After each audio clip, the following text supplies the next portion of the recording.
Bro, they got raided right now. It unfolded just before 7 a.m. ICE agents pulling up to a Home Depot, waiting in the back of a rented Penske moving truck. America, ICE just pulled off one of the most brilliant immigration enforcement operations that I have personally ever seen. They called it Operation Trojan Horse. Agents hid in the back of a Penske moving truck, pulled up on a Home Depot in LA, where illegal day laborers gather every single morning. And when the truck opened, federal agents poured out and arrested 16 people from Guatemala, Mexico, Honduras, and Nicaragua. But here's what's driving me really crazy. These people keep going back to the same spots where they know ICE conducts raids. Haven't y'all learned your lesson?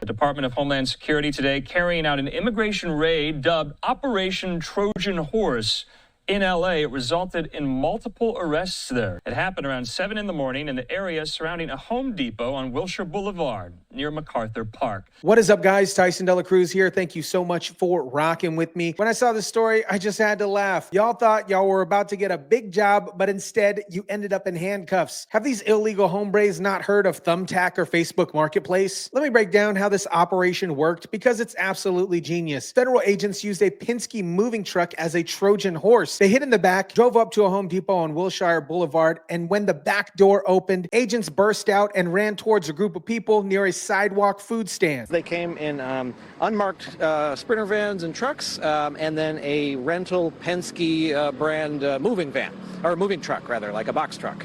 And they pulled in over by that Starbucks over there. The crowd scattered when they saw federal agents, but it was too late. DHS confirmed that they arrested 16 undocumented migrants from Guatemala, Mexico, Honduras, and Nicaragua. This operation was specifically designed to target what they claimed were members of the notorious MS-13 gang, though witnesses said those arrests were just men looking for day work. Now, the raid started here at the Home Depot just before 7 o'clock this morning. The worker who was part of a crew here says the immigration raid started at 6:45 a.m. He saw the immigration agent starting to chase people. What makes this operation even more brilliant is the timing, 6:45 a.m., right when desperate day laborers are gathering looking for work. These agents knew exactly when and where to strike because this is happening every single day in the same location. Now, here's what I don't understand. Why do these people keep going to the same spots where everyone knows ICE conducts raids? This isn't the first time Home Depot has been targeted. According to reports, today's operation is one of several that has taken place since June outside of Home Depot locations in LA County. Today's operation in Westlake is one of several that has taken place since June outside Home Depots in LA County. It is 2025, people. There are a dozen of digital platforms to find work. Why are they still standing in parking lots where they're sitting ducks for immigration enforcement? One witness described what happened. The ICE raided the parking lot of this Home Depot. And they kidnapped approximately 10 people that we're hearing, and we've been talking to the community members and the vendors and the day laborers that are here. Kidnapping? Really? These are federal agents enforcing immigration law, not kidnappers. This is what happens when you're in the country illegally. You face consequences. Now, here's where it gets legally interesting. LA Mayor Karen Bass is claiming this raid violated a recent court order. She said, "It is hard for me to believe that this raid was consistent with the court order that you cannot racially profile. You cannot racially discriminate." It is hard for me to believe that raid was consistent with the court order that said you cannot racially profile, you cannot racially discriminate. What I saw on the video, what I saw on the pictures that were sent to me looked like the same guys chasing people through a Home Depot. A federal appeals court had upheld a temporary restraining order preventing agents from detaining people based on their location, appearance, or language. But here's the thing. If you're gathering at known day laborer sites, speaking Spanish, and scattering when federal agents appear, it's not racial profiling. It's probable cause. What Judge Frimpong said in her temporary restraining order is that ICE agents cannot rely on 4 criteria either alone or together. That is essentially ethnicity or the color of your skin, the language you're speaking, or whether or not you're speaking with an accent, where you are, and what you're doing.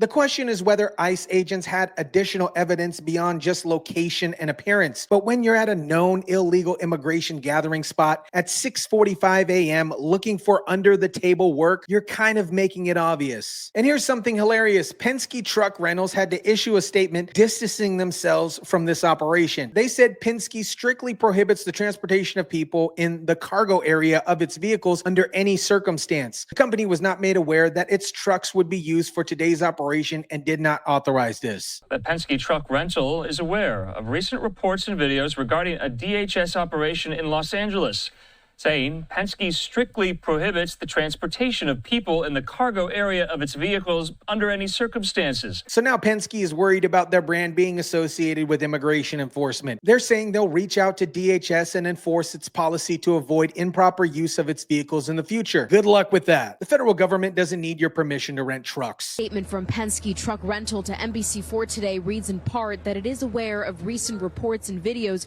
regarding the Department of Homeland Security in Los Angeles. This shows how even private companies are getting dragged into the immigration debate. Penske is probably worried about the boycotts from liberal customers, so they have to virtue signal about not supporting immigration enforcement. Of course, you guys already know the usual suspects showed up to protest. George Mario Cabrera with the Coalition of Human Rights said, "We are reviewing the available tapes. We are speaking with family members of those who were detained." From what we can tell, it's a very disturbing scene. We are speaking with family members of those that were detained. From what we can tell, it is very disturbing, the scenes in the way in which these officers simply descended upon the location and seemed to simply arrest everybody who was around them. Disturbing? What's disturbing is people continue to break immigration laws, then act surprised when they face the consequences. These weren't random people. These were people gathered at known day laborer sites looking for illegal employment. Acting U.S. Attorney Bill Asaley posted on X, "The enforcement of federal law is not negotiable, and there are no sanctuaries from the reach of the federal government." That's exactly the message that we need to send. One of the people taken in this raid was described as a sister of a street vendor who had been in the country for 13 years with children here but have never had a problem with law enforcement. Well, being here illegally for 13 years is a problem with law enforcement. It just wasn't enforced until now. America, Operation Trojan Horse perfectly illustrates both the brilliance of Trump's immigration enforcement and the stubborn refusal of illegal immigrants to adapt to the new reality. This operation was tactically brilliant, using a work truck as a Trojan horse to catch people who thought that they were getting job opportunities. It shows that ICE is thinking creatively about how to enforce immigration law effectively. But what's kind of frustrating is these people keep making the same mistakes. It is 2025. There are apps, websites, and digital platforms to find work, and you'll probably get caught quicker. Why are you still standing at Home Depot parking lots where everyone knows ICE conducts raids? When I saw this story last night, I just had to laugh. Y'all thought you were about to get a big construction job. Instead, you got a free ride to a detention center. Haven't you learned your lesson from all the previous raids at this exact location? The message from the Trump administration is clear. There are no sanctuary cities. There are no safe spaces for people who are here illegally, and federal law will be enforced. The sooner people accept this reality, the better. This is what happens when you have an administration that's serious about enforcing immigration law instead of just ignoring it. Let me know what you guys think about this. Drop it down in the comment section down below. Smash the like button if you kindly would. Share, subscribe, and as always, guys, I'll catch you on the next one.